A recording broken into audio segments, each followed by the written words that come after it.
c'est récurrent. C'est récurrent, ce n'est pas nous qui allons changer les saisons, ce n'est pas nous qui allons changer le climat. Effectivement, à partir des mois de mars, avril, mai, et des fois même en débordage, en juin, les demandes, en fait, des facteurs divers sont élevés. Si vous prenez l'énergie, la demande est élevée. Si vous prenez l'eau, la demande est élevée. Si vous prenez même les autres aspects, la santé, vous savez que la canicule aussi joue un peu sur la santé des hommes, etc., etc., etc. Chaque année, il y a des mesures qui sont prises. Chaque année, il y a des stratégies qui sont développées pour passer au mieux cette période.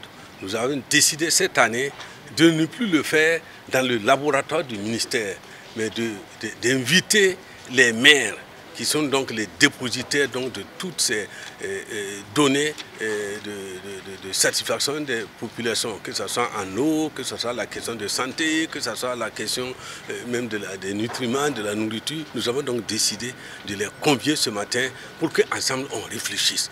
Nous n'allons pas trouver la solution en dehors des premiers intéressés. Ils reprennent les usagers, ils vivent avec les usagers et je pense que quand ils ont bien compris, ça facilite aussi la tâche pour passer la saison. Nous n'avons pas dit que ce matin, nous allons trouver des solutions miracles, mais nous allons échanger sur les solutions qui seront proposées. Est-ce qu'elles sont réalistes? Est-ce qu'elles sont applicables? Sur les mesures d'accompagnement pour la mise en œuvre du plan d'action pour passer la période caniculaire. Et les années passées, comment ça s'est fait? Nous avons prévu aussi, à l'issue de tout ça, de faire une évaluation. Ici, avec les acteurs, nous estimons que c'est une approche intéressante. On va l'améliorer pour que chaque année, chaque maire puisse se préparer à venir un peu défendre les intérêts de ces populations. Les 351 communes, là, si chaque maire règle son problème, c'est le problème de tout le Burkina qui est réglé. Bon, j'ai dit aussi que le ministère de l'eau a ses visions, il a ses contraintes, il a ses stratégies, mais ce n'est pas toujours connu. C'est dans des grands livres, etc., etc. Sinon, on va le développer tout à l'heure, il y a une vision pour les zones où il y a vraiment des difficultés structurelles.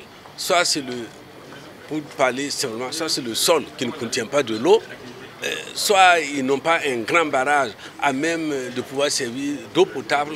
Le ministère a regardé tout ça. Et tout ça, on va mettre en œuvre, on va proposer et puis on va y aller.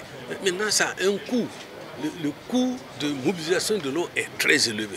Quand vous regardez, nous avons commencé à faire le tour. Le moindre petit barrage aujourd'hui coûte 1,5 milliard. En notre temps, un petit barrage coûtait autour de 300 000. C'est ça aussi la réalité. Les changements climatiques.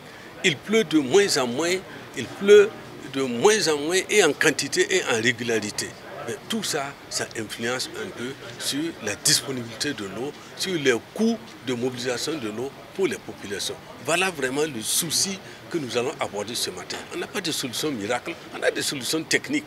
Mais je pense qu'en mettant ensemble les différentes parties, les réflexions, les contraintes, on devrait pouvoir effectivement apaiser nos populations. Même à Ouagadougou, nous avons appliqué les distributions alternées. Mais les difficultés que nous rencontrons, c'est quoi?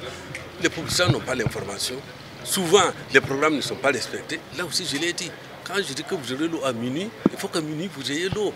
Parce que c'est déjà pas simple de se lever à minuit, surtout nos mères, nos filles et nos sœurs. Parce que quoi qu'on dise, c'est généralement elles qui sont pointées du regard quand il n'y a pas d'eau dans la cour. Se lever à minuit, se lever à 1 heure. Au moins, quand nous ouvrons le robinet, l'eau coule. Si l'eau ne coule pas, mettez-vous à sa place. Donc ce sont ces choses-là qu'il nous faut déjà éviter. Qu'il n'y ait pas d'eau, d'accord, mais que s'il y a un programme, le programme soit respecté. Si moi je suis prévenu qu'il y aura une coupure d'eau chez moi de 10h à 14h, j'en tiens compte dans mon habitude de vie.